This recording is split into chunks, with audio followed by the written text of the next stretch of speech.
Graça e paz, meus irmãos. Eu devo dizer que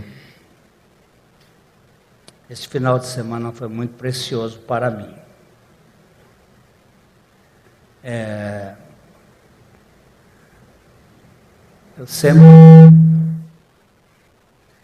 Eu sempre tive, fui educado numa igreja do interior. Até 1870, não quer dizer que eu seja atrás disso, não havia classes separadas para crianças e adultos. As crianças viviam com os pais, iam para a igreja.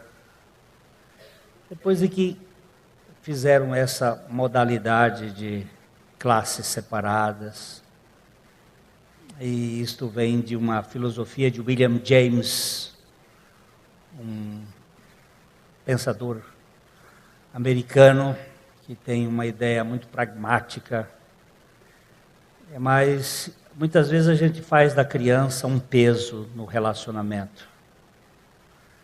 E o povo de Israel saiu do Egito, eram 600 mil homens, fora as mulheres e crianças, e eles foram pelo deserto. E as reuniões deles eram reuniões com gente, velhos, novos e crianças. E nós não estamos mais habituados ao convívio do barulho da criança. Muitas vezes a presença da criança nas nossas reuniões é vista como alguma coisa problemática. E essa semana eu me peguei nesse encontro, lembrando-me dos acampamentos lá no Piauí, quando a gente se reunia, todo mundo sentava nos bancos, menino de 3 anos, 4 anos, 5 anos, 6 anos, 7 anos, 8 anos, 9 anos, porque normalmente o nordestino tem muito filho. Era um por ano, e aquilo enchia o banco, e todo mundo participava. Tinha seus problemas, mas tem umas coisas muito, muito bonitas.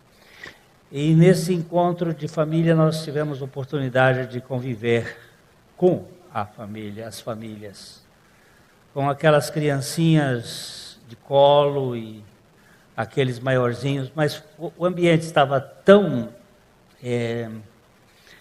descontraído e tão leve que a própria criança deixa de ser problemática, porque ela se sente amada, ela se sente querida, e isso foi muito precioso. Eu sei que tem muita gente que não gosta da sua fase de criança, que foi uma fase muito rígida, e por isso ele também não gosta de criança. E as pessoas que não gostam de criança nas reuniões. Mas nós precisamos ser restaurados para que nós possamos aprender a conviver com criança, com adolescente. Eu falei hoje pela manhã lá, eu digo, eu não gosto dessa expressão aborrecente, que às vezes se usa de forma pejorativa para a turma que está rebelando-se contra o autoritarismo das nossas estruturas familiares. Eles não são aborrecentes, eles são apenas expressões daquilo que nós fizemos deles. E foram momentos muito preciosos com essas famílias lá no acampamento durante esses dias. Dia 28, vai ser uma segunda-feira, Dr. David Van Dyke, é um americano de origem holandesa. Ele vai estar conosco aqui, tratando sobre como as nossas fraquezas podem contribuir para o crescimento familiar. Nós tivemos aulas com o Dr. Van Dyke lá nos Estados Unidos. Ele é uma pessoa bem descomplicada.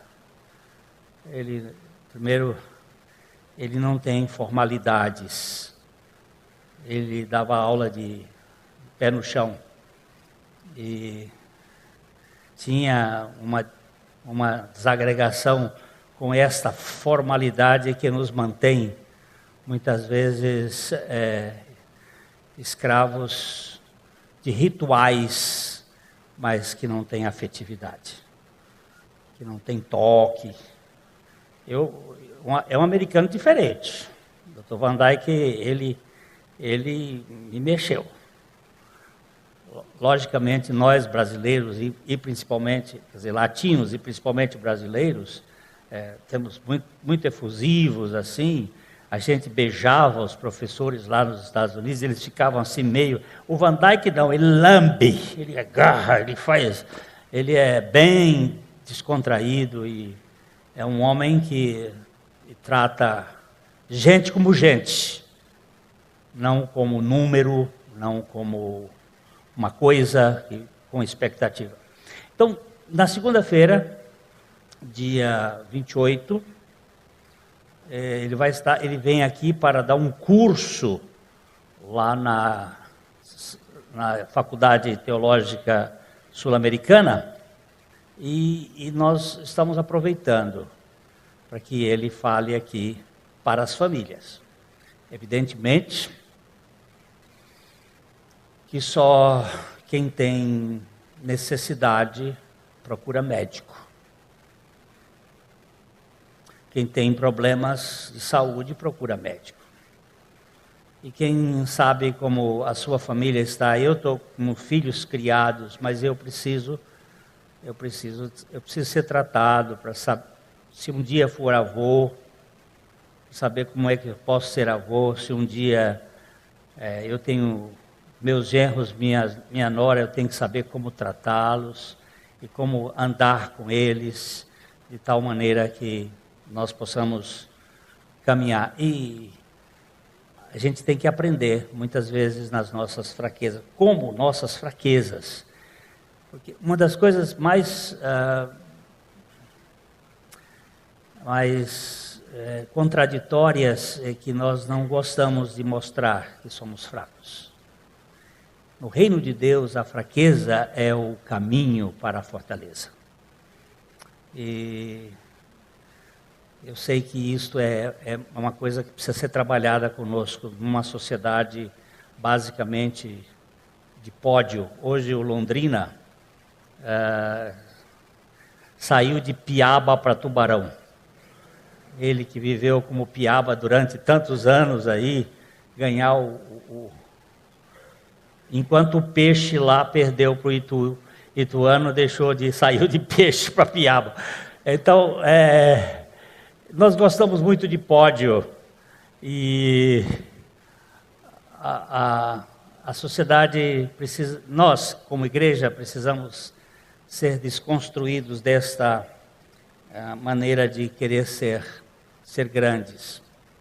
A semana passada, a Sandra Teixeira está aqui hoje, nós estávamos lá em Rosário com um grupo de pastores e eu fui muito impactado com aquele grupo e um pastor que me parece um homem que me disseram que ele já leu 10.000 livros. Eu não sei quanto é isso. A minha biblioteca tem mais ou menos 3.000, eu nunca li nem metade deles. Tem muitos livros que são apenas de consulta. Eu não sei como é que um homem consegue ler 10.000 livros. Mas esse cara é um camarada muito que gosta de ler e ler coisa boa. E ele me abraçou e disse assim, eu isso não foi ele que disse, foi alguém que disse a respeito dele. Eu preciso sair desse pedestal do saber e andar no caminho do amor incondicional de Deus. E às vezes a gente sabe muito e não sabe nada, não sabe o que é importante. Então, eu gostaria de reiterar, e na quinta-feira talvez ele vá falar com a liderança, não é, Cota? Com a liderança da igreja, com os pastores, com o pessoal da liderança sobre relacionamento familiar. Ele tem tratado muito sobre isto. Queridos, e o que habita no esconderijo do Altíssimo, a sombra do Onipotente descansará. Enquanto a Leda estiver lendo até o versículo 10, eu vou descer ali para pegar minha lanterna, minha caneta. Você pode ir lendo, eu não serei arrebatado e nem vocês vão ser arrebentados. Eu vou só buscar para a gente focalizar, porque muitas pessoas hoje não têm Bíblia e nós temos muitas versões, que é uma beleza, ter versões diferentes. Eu não sou absolutamente contrário às muitas versões, mas nem sempre as versões conseguem dar uma realidade do texto. Então a gente vai sempre pensando os textos e procurando colocar cada texto, cada palavra, para que ela nos toque. Uns 2 ou 3 domingos atrás, eu vou citar, o Chichico está aqui, ele que é filho de um casal que o adotou, e durante a vida toda ele não sabia muito bem desse fato, mas ele, há uns 3 domingos atrás, ele disse: eu entendi o que é, ainda que meu pai e minha mãe me abandonarem, o Senhor me acolherá. Isso ficou forte, não foi isso, Chichico? Isso ficou forte na minha vida. E nós todos estamos num mundo em que os pensamentos são impostos a nós numa cultura que não é a cultura de Deus. E muitas vezes nós estamos aí aprisionados por certas questões, como a culpa, a vergonha, o medo, e precisamos ser libertos para viver a vida cristã como aceitos em Cristo Jesus, como pessoas que não têm de que temer.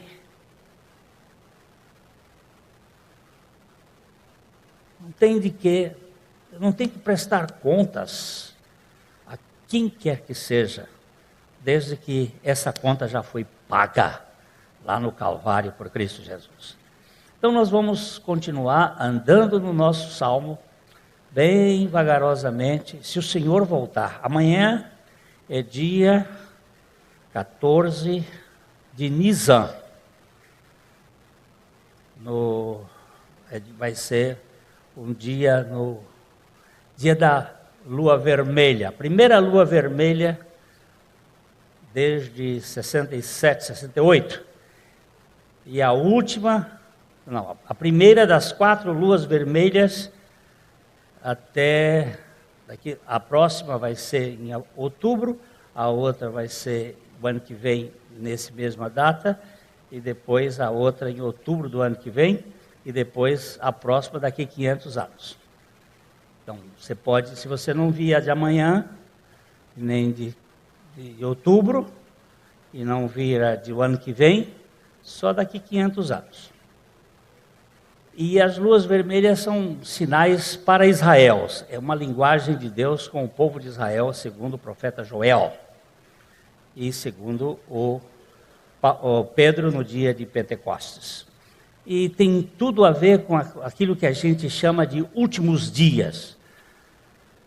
Mas eu quero só fazer aqui um adendo. A questão é o seguinte: eu sou da teoria de Martinho Lutero. Se Jesus voltar amanhã, o que você iria fazer? Olhar para um lado, ver se eu tinha alguma dívida. Olhar para o outro, ver se tem alguém que eu não falei de Jesus. E plantar uma macieira. E eu falei isso para alguém nos Estados Unidos. Ele disse: eu vou plantar um carvalho. A macieira são 3 anos, o carvalho são 100 anos. E vai em frente, meu filho, que Deus te dê condição de plantar o carvalho. Se não der para voltar, então daqui 100 anos a gente está fazendo barrica de vinho de carvalho e continuamos dentro dessa perspectiva. Então, Leda, continua lendo aí que eu vou pegar a minha caneta. O que habita no esconderijo do Altíssimo e descansa à sombra do Onipotente, diz ao Senhor: meu refúgio e meu baluarte, Deus meu em quem confio, pois ele te livrará do laço do passarinheiro e da peste perniciosa. Cobrir-te-á com as suas penas, e sob suas asas estarás seguro. A sua verdade é pavês e escudo. Não te assustará do terror noturno, nem da seta que voa de dia, nem da peste que se propaga nas trevas, nem da mortandade que assola ao meio-dia.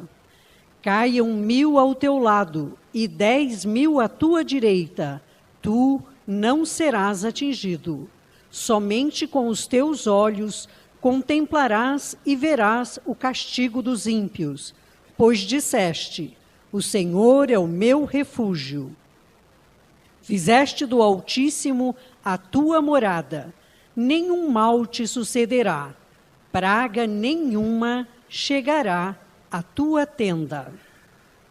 Pai, dá-nos a graça de crer na tua palavra.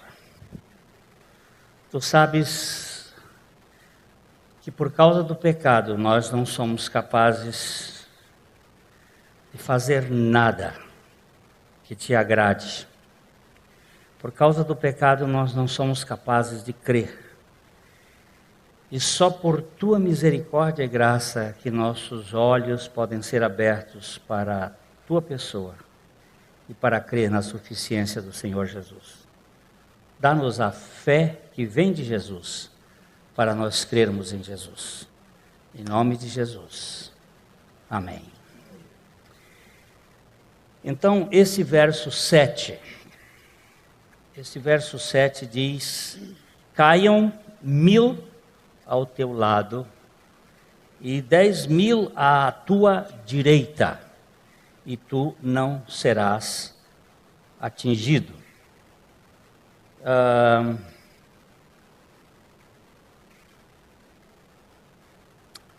O mundo pós-pecado, ele é um campo de carrapichos. É um ar repleto de Aedes aegypti. É uma terra coberta de violência, maldade, assassinatos, roubos, estupros, torturas, fomes, pestes e todo tipo de opressão. Como não ser atingido? E tu não serás atingido.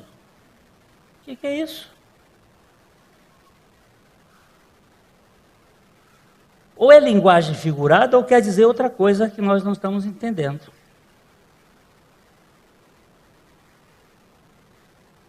Eu ainda não vi uma vacina contra sofrimento na Terra. Nem as vacinas que são usadas para defender os homens, elas defendem. Muitas das vacinas, na verdade, são formas de adoecimento das pessoas.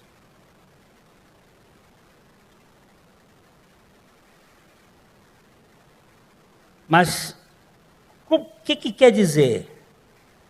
1000 cairão ao teu lado e 10.000 à tua direita e tu não serás atingido.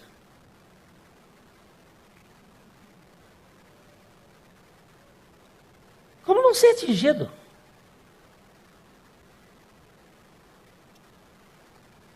Não creio que o salmista esteja falando de uma proteção sobre o sofrimento físico.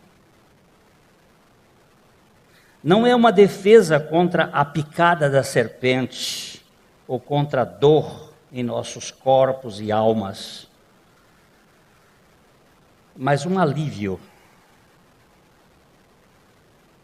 em nosso espírito contra o veneno íntimo da dor ao vitimar-se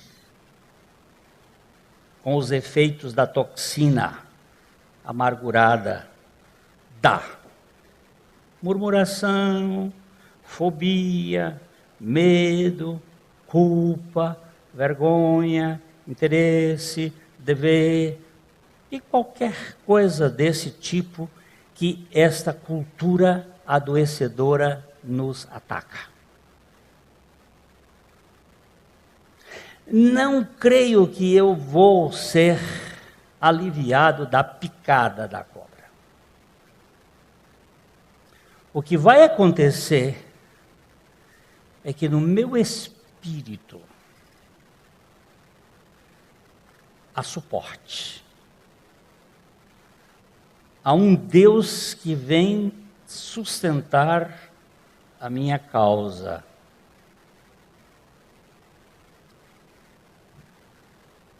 Agora a pergunta é como não ser atingido nessa área espiritual? Eu acredito, irmãos, que nós temos de fora para dentro o corpo, a bios, a psique, a alma e o espírito com a zoe divina. Só quem tem a zoe divina é quem nasceu de novo. Mas quando eu nasci de novo, eu não tive uma amnésia, eu não tive um apagão do meu passado. Eu não tive uma coisa que simplesmente tirou a minha história de abuso, de rejeição, de cultura familiar adoecida. Essas famílias que a gente tem são famílias muitas vezes disfuncionais, famílias problemáticas. Você e eu nascemos em famílias não perfeitas, que exerceram certas funções em nossas vidas, que fizeram com que nosso ser tivesse temperamentos esquisitos. E como não ser atingido nesta área espiritual? Essa questão, nós temos uma obsessão pelo como. Nicodemos, quando Jesus disse para ele assim, na verdade, te digo que se alguém não nascer de novo, não pode ver o reino de Deus, ele disse, mas como?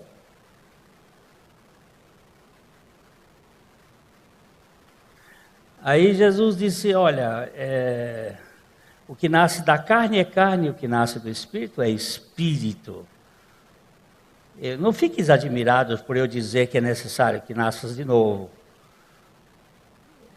É como o vento, que ninguém sabe de onde vem, nem se sabe para onde vai. Assim é todo o que é nascido do Espírito. Mas como? Como é uma pergunta de controle. É diferente da pergunta da criança. A criança faz uma pergunta de porquê. Por quê? Por quê? Por quê? Por quê? Por que isto? Porque o rabo do cachorro é atrás e não na frente. Isso uma criança perguntou para a mãe. Eles têm muitas perguntas, mas o adulto não tem tanta pergunta do porquê, mas como. Porque o como como eu posso fazer funcionar esse negócio. Lá no curso, lá no acampamento de família, uma das tarefas que foi feita lá era a família tinha que fazer um pão. E a mulher não podia pegar a mão na massa. Então, eram os filhos, o pai que tinham que fazer o pão. Então, tinha uma receita. A receita vinha lá, o fermento, o açúcar, o sal, a farinha, o leite, o ovo. E tinha uma ordem lá. E eu discuti com aquele grupo, porque para mim a ordem não estava muito adequada. Mas tinha uma determinação. E a minha mulher não podia fazer nada, e nós não tínhamos filhos lá para fazer. Nós encontramos uns amigos que foram fazer juntos, mas tinha que fazer o pão. E no pão você tem que entrar na massa e pegar a coisa. E minha mulher queria me instruir de como fazer o pão, mas não podia também, não tinha que dizer como. Aí tinha que ir lá meter a mão e fazer, e misturar, e fazer, e sovar, e bater e tal. Olha, você precisa ver o pão que saiu. Nosso grupo lá, os nossos grupos fizeram cada pão formidável. E a vida cristã não tem receita. Não tem um livro de Dona Benta. Nem tem o Bento XVI. As cartas de Sua Excelência, Sua Santidade, estão agora sendo publicadas. Foram publicadas no Brasil, um livro novo, recente, que está trazendo certo furor na parte acadêmica do Brasil. Sua Santidade é o título do livro, mostrando as cartas que vazaram. E eu comecei a ler, o meu filho me trouxe. Não temos receitas de Dona Benta, nem temos as cartas do Papa Bento, mas temos a bênção do Deus divino que dirige nossas vidas, e Ele não dá. Deus não dá GPS para você andar com Ele, nem mapa 4 rodas. Quando Ele chamou Abraão, Ele disse: Abraão, vem andar comigo. Sai da tua terra, sai da tua parentela e vai para um lugar que eu te mostrarei futuro.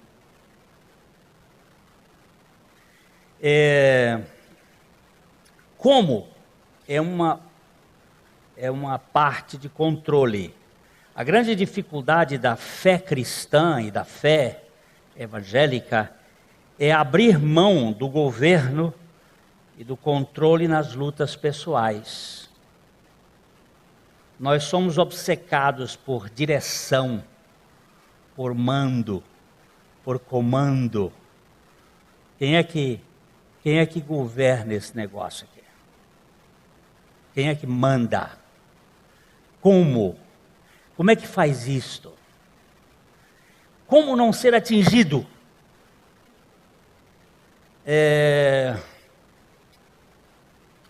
Nós temos procurado examinar aqui o Salmo na perspectiva da habitação em Cristo.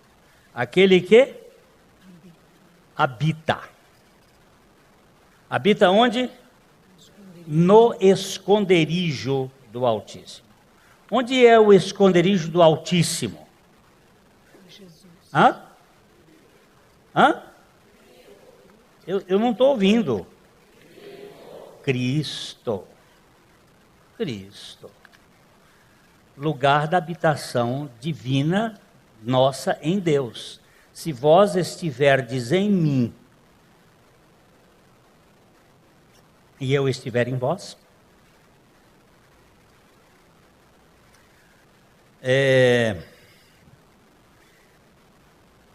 nós precisamos abrir mão do comando e habitar na suficiência de Cristo. Habitar não é veranear. Aqui na nossa comunidade nós temos irmãos que têm casas na praia. Então eles chegam no final do ano e passam 15 dias, um mês na praia. Eles não habitam. Outros têm lugar em outros pontos. Onde você habita? Aonde você habita? Qual é o endereço da sua habitação? Na rua, tal. Não. Eu não habito nesse lugar. Eu estou aqui passando. Eu habito nas regiões celestiais em Cristo Jesus. Essa é uma visão para poder entender por que 1.000 cairão ao teu lado e 10.000 à tua direita e tu não serás atingido. Porque ele está trabalhando não com a temporalidade, mas com a eternidade. Dentro da temporalidade, nós vamos passar por certas circunstâncias adversas. Mas do ponto de vista da eternidade, é como eu interpreto, como eu entendo. Para não ser atingido, é só na suficiência de Cristo e dentro da restauração plena. A Bíblia diz que toda a terra está em dores de parto, aguardando a redenção dos filhos de Deus. Esta redenção dos filhos de Deus é exatamente o lugar que vai nos garantir a posição de restauração de toda a dor, de todo o sofrimento que nós passamos neste mundo. E nós precisamos ter a convicção de que o Senhor é o nosso seguro. E ter um discurso, uma fala coerente com o nosso curso de confiança nele. Eu vou voltar aos 2 versículos do Salmo, o verso 1 e o 2, para a gente solidificar. Hoje em dia, a questão de fazer estradas de asfalto, me contou um engenheiro, não é tanto a grossura do asfalto, é o quanto se faz de compactação. O importante não é se o asfalto tem 10 ou 30 centímetros de espessura, é o quanto foi passado o pé de cabra, que antigamente se chamava, e são os compactadores para solidificar o chão. Porque você não constrói um bom asfalto em cima de um terreno que cede. O que nós precisamos, acima de tudo, é convicções firmes da suficiência de Cristo nas nossas vidas. Isto é que faz a diferença. Porque os ventos de doutrina que fazem as pessoas se abalarem para um lado e para o outro, é que não tem uma rocha firme onde se possa apoiar. Quando Jesus disse que aquele que ouve a minha palavra e a pratica, é comparada a um homem prudente que edificou a sua casa sobre a rocha. E vieram as chuvas, e vieram as torrentes, e vieram os ventos, e ela não se abalou, ele diz, porque ela estava edificada sobre a rocha.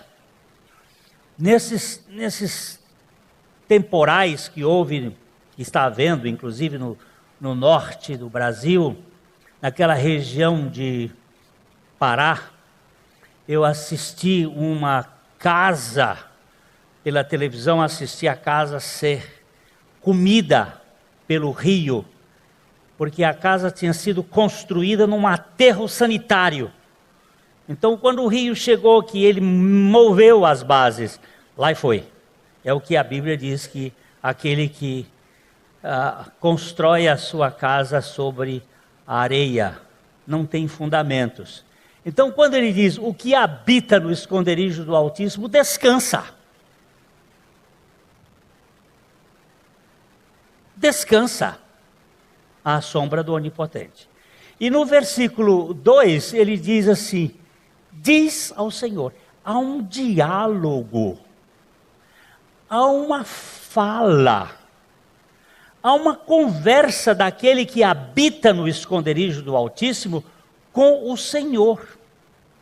Hoje pela manhã, lá no nosso momento de oração, eles deram uma folha para que nós pudéssemos fazer as considerações pelos assuntos que nós deveríamos orar. E o texto que veio, não sei se foi para todos, mas na nossa, era: não andeis ansiosos de coisa alguma. Ele não disse, não fique ansioso, mas não andeis ansiosos. Preste bem atenção no que está escrito. Ele não disse, não fique ansioso. Pode colocar esse texto aí, para a gente só, capítulo 4 de Filipenses, versículo 6. Vamos ver. Gente, nós estamos mais do que nunca, em qualquer época da história da humanidade, carentes de palavra de Deus. Nós temos muitas opiniões, e opinião, como disse um meu amigo, é como o nariz, cada qual tem o seu.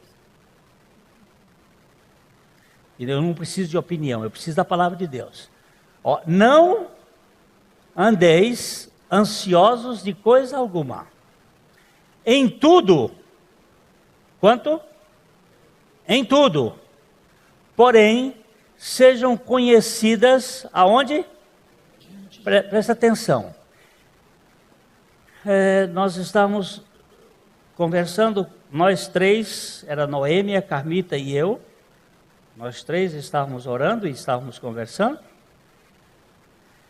Ele não diz assim, sejam conhecidas diante do seu irmão, diante de um grupo de oração, diante de alguém que a gente quer transferir a questão para o outro ser o nosso parceiro. Não, sejam conhecidas diante de Deus. É uma fala de um coração que está ansioso perante o trono de Deus, falando com Deus, através de suas petições, pelas orações, ou pela oração e pela súplica, com ações de graças. Nós estamos tão afeitos ao hábito de falar com as pessoas, que esquecemos de que as pessoas não podem resolver os nossos problemas. Eu estava na casa da Tinha, comemorando o aniversário dela, e quando eu fui entrando, o Barba disse, olha, tem uma pessoa aqui no telefone te procurando. Por acaso ele disse, ele está entrando aqui agora. E era uma crise, um moço querido, que estava tendo um surto emocional e querendo acabar com a vida. Então, você vai comigo, Barba? Vamos. Só pode entrar você, Glênio, não pode entrar, ele não quer receber nenhuma outra pessoa. eu entrei e começamos assim: querido, não sou solução para você. A solução para você está em Cristo. Então, ao invés de você contar para mim o problema, vamos nós dois. Você vai falar para Jesus e eu vou ser parceiro seu em oração. Porque eu não tenho solução para os problemas das pessoas. E se por acaso Deus me usar, que é próprio dele usar qualquer um, a pessoa pode depositar isso na minha conta dizendo assim, ó, você, não fui eu.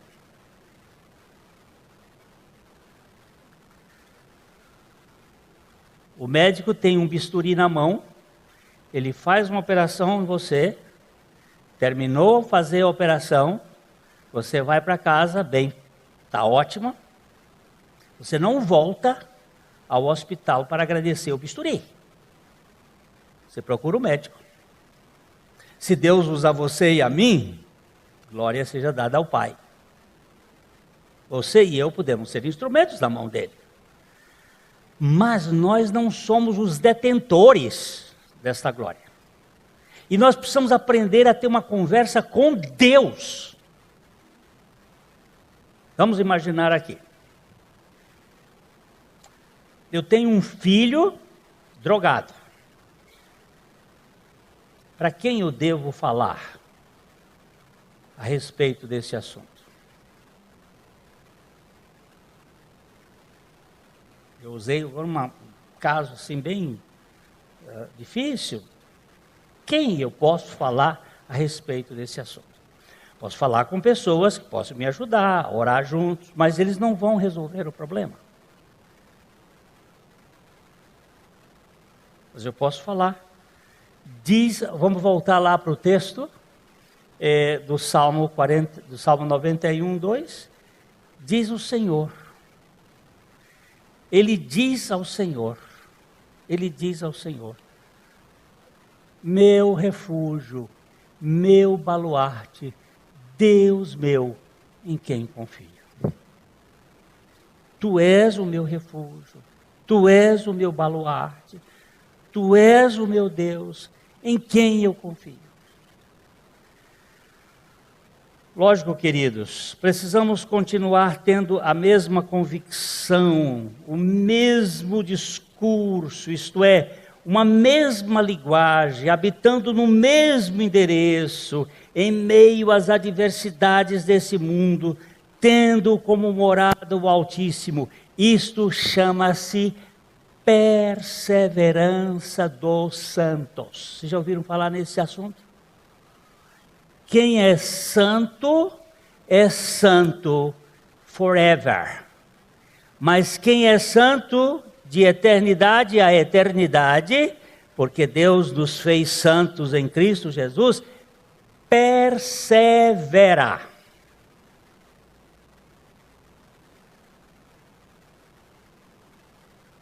Não existe possibilidade de uma ovelha se desgarrar do Senhor. Ele disse, das minhas mãos ninguém as arrebata. E ainda mais, o meu Pai põe a mão por cima e da mão do Pai ninguém arranca. Você entendeu o que quer dizer e não serás atingido? Não é que não vai passar por um câncer, não é que não vai passar por uma doença, uma febre tifoide que leva o cara, só que não leva de eternidade a eternidade. Aquele filho de Deus, ele está protegido sob a guarda da proteção eterna.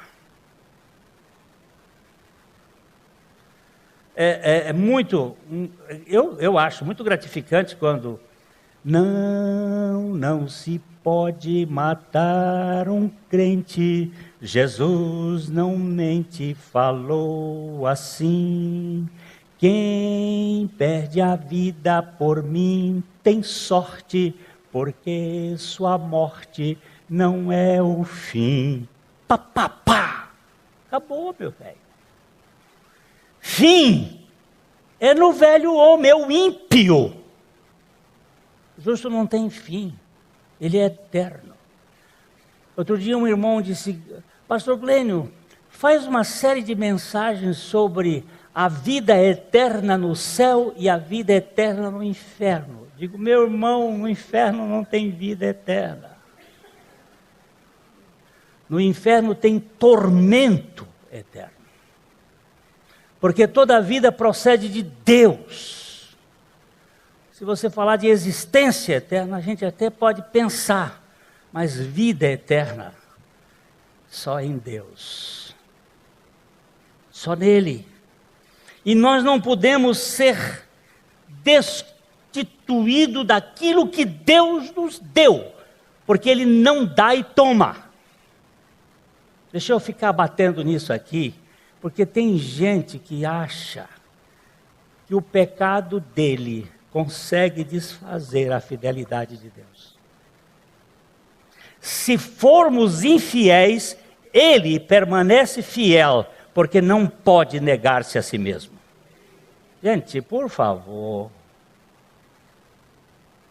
Por favor. É triste ver uma pessoa que já devia estar, aquilo que o escritor aos Hebreus diz, vocês já deviam estar maduros, já deviam estar, e ainda tem que dar papá.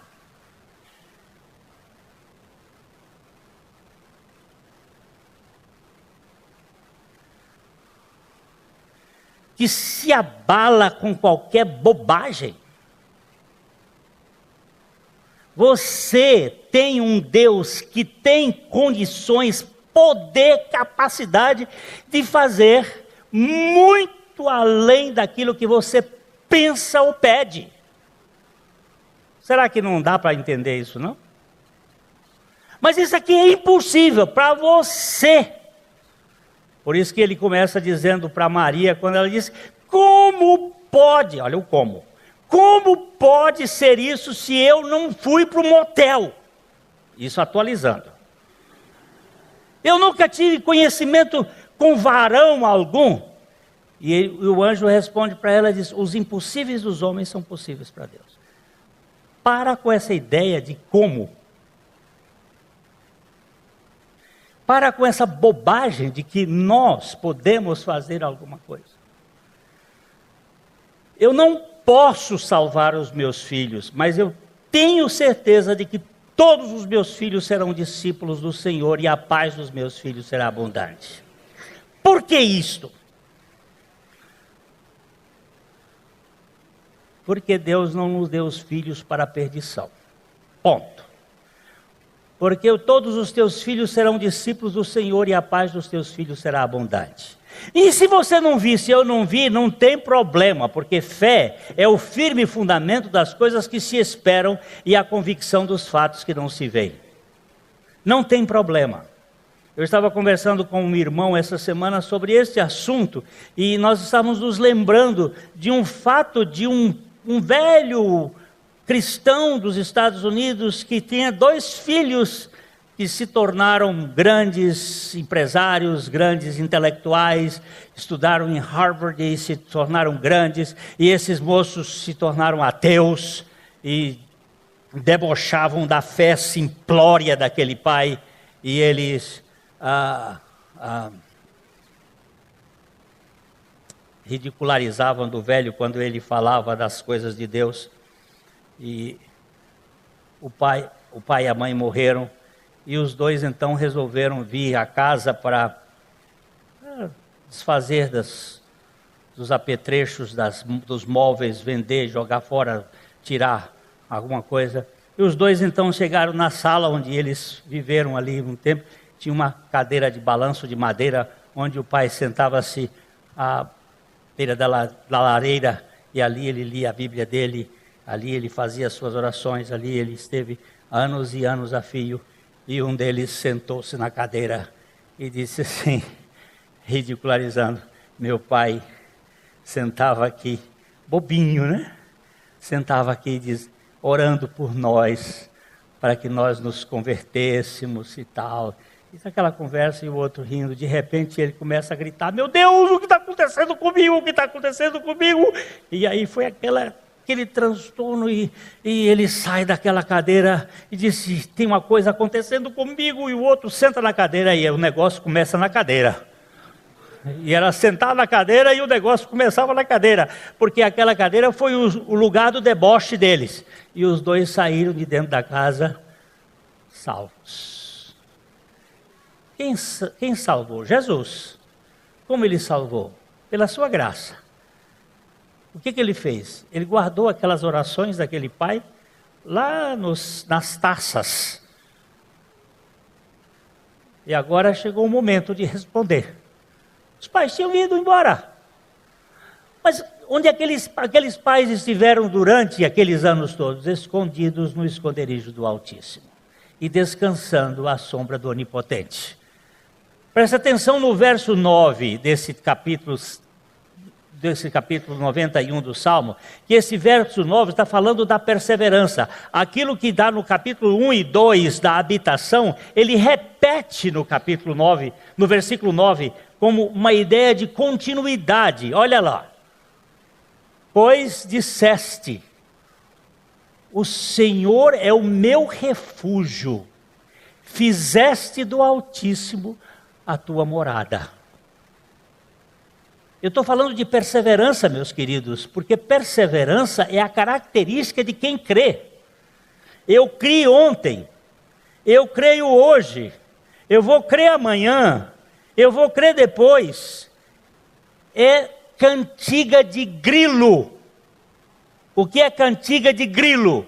Cri, cri, cri, cri, cri, cri, cri, cri, cri, cri, cri, cri, cri, a noite toda.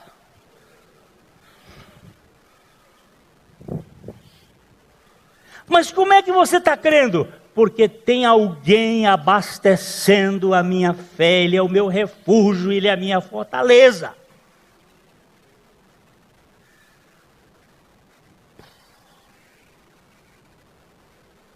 Precisamos continuar tendo esse mesmo. Mas é preciso que a gente saiba aqui, eu vou gastar um pouquinho mais de tempo, viu, queridos? Só um pouquinho mais, que eu fiz um relambório lá no começo. Mas antes de termos a nossa residência no Altíssimo e perseverarmos nele com fé, precisamos ser desalojados dos barracos de nossa alma carnal. Vocês viram um edifício da Oi, no Rio de Janeiro, que há 2 semanas atrás, estava lá, é um edifício grande, e um grupo de sem teto resolveram chegar lá, de montar, fizeram um bocado de barraco e tomaram conta. Aí veio a ordem judicial, eles entraram com uma medida cautelar, como é que se chama? E aí foi restituído, e veio a polícia e os caras ficaram brabos. Não era deles. E eles... Agora, vem um Deus eterno e diz assim: esse barraco aqui é meu, fui eu que fiz, ele é meu, e eu agora vou tirar ele daqui, então eu te desmanchar esse troço aqui, que isso aqui é meu, você não é dono de você nada não. E ele desmonta esse troço e começa a construir uma vida, um edifício de Deus na sua vida.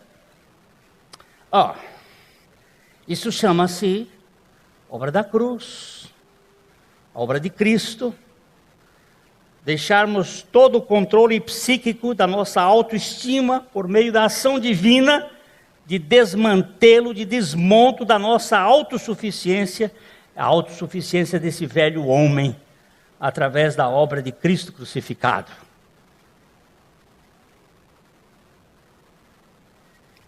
Nós estávamos viajando de Rosário para Buenos Aires com a Sandra e o Ulisses, e o avião tremeu um pouco, né?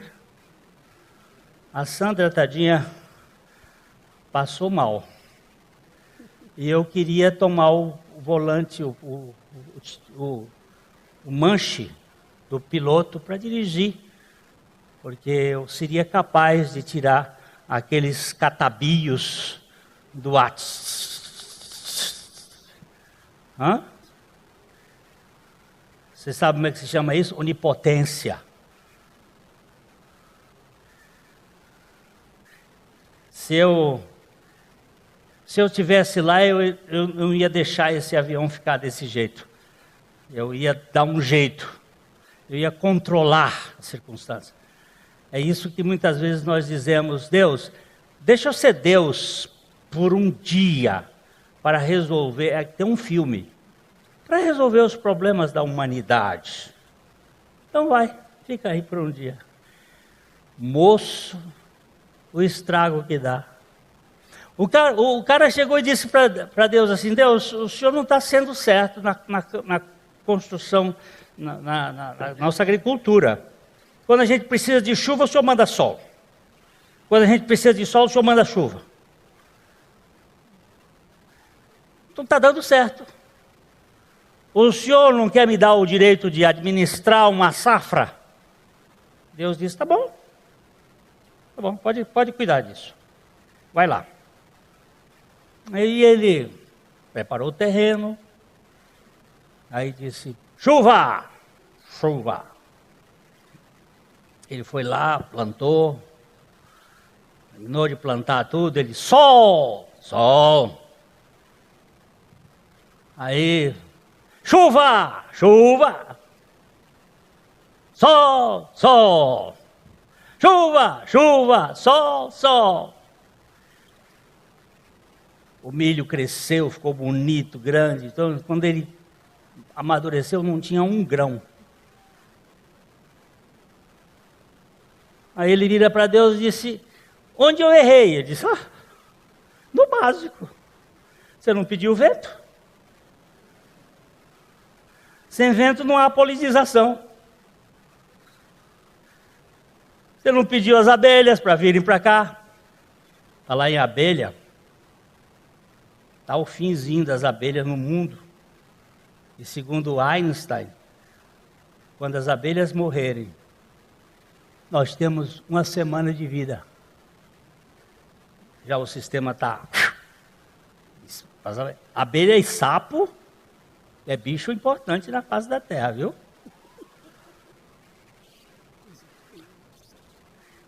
Você quer governar o que na sua vida?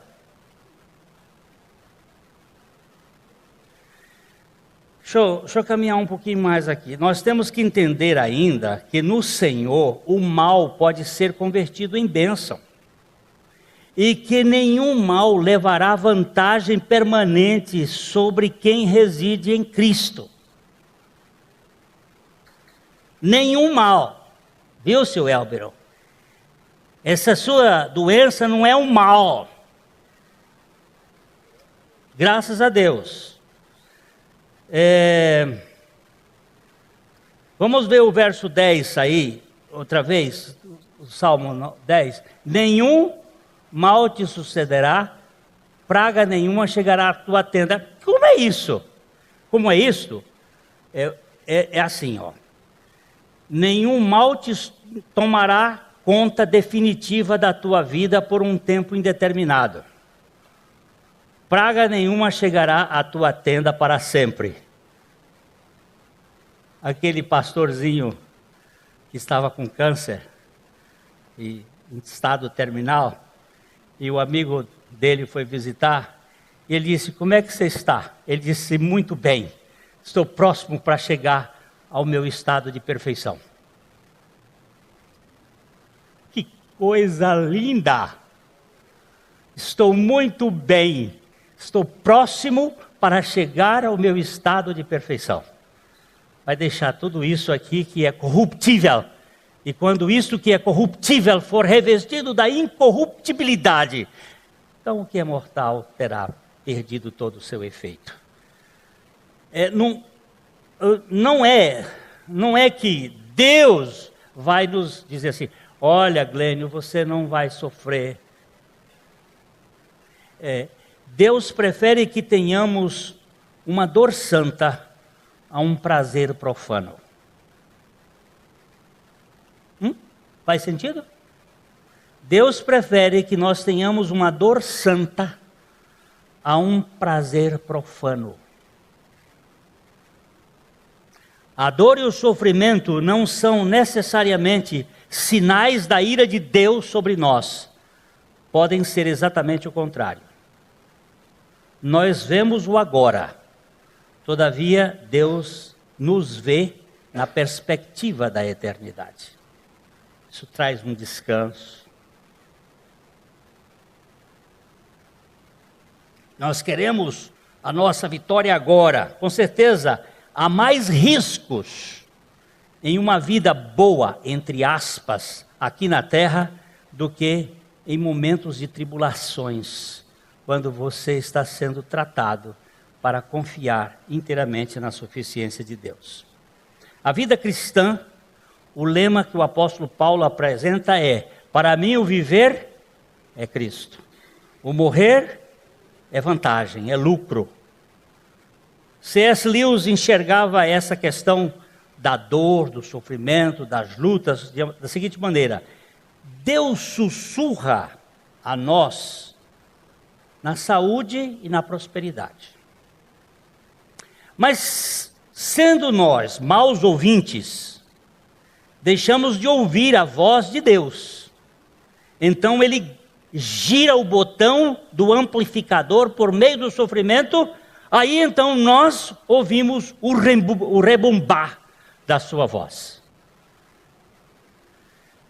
Enquanto nós estamos brincando com as coisinhas nossas de cada dia ali, não estamos escutando Deus falar: olha, isso aqui está tão bom, não é? Aí vem um sofrimento, ele diz, é o rodar do botão do amplificador que escuta a voz de Deus. Muitas vezes o sofrimento é a forma de Deus captar a nossa atenção distraída e nos chamar para a sua intimidade. Outro dia eu estava conversando com um irmão e ele disse para mim assim: o meu sofrimento, respirando com muita dificuldade, o meu sofrimento tem me ajudado a depender de Deus. Prefiro hoje esse sofrimento, que me deixa descansado na suficiência de Deus, do que aqueles momentos de saúde em que eu vivi por conta própria. Isso chama-se maturidade cristã. Neste caso, meus irmãos, não há crise permanente que nos mantenha num desespero atroz e constante, pois ainda que tenhamos aflições em nossas vidas, permanecendo em Cristo e habitando e ouvindo a voz do Altíssimo, nós percebemos o Senhor transformar as nossas dores em celebrações. Eu queria terminar com este Salmo 30, versos 11 e 12. Salmo 30.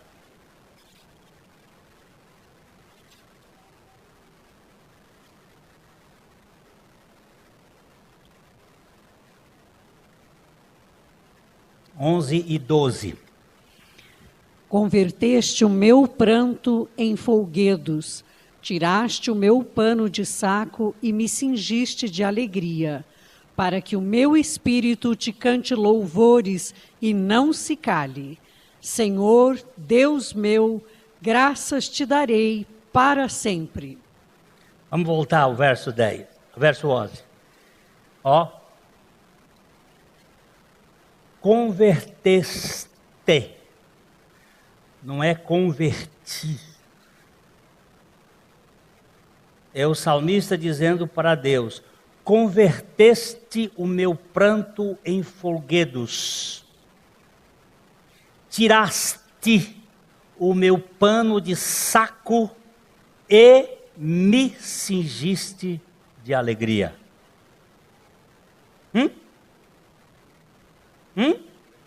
É bom ou não? Está lá o negócio. Aí, verso 12. Para que o meu espírito, preste bem atenção nesse ponto.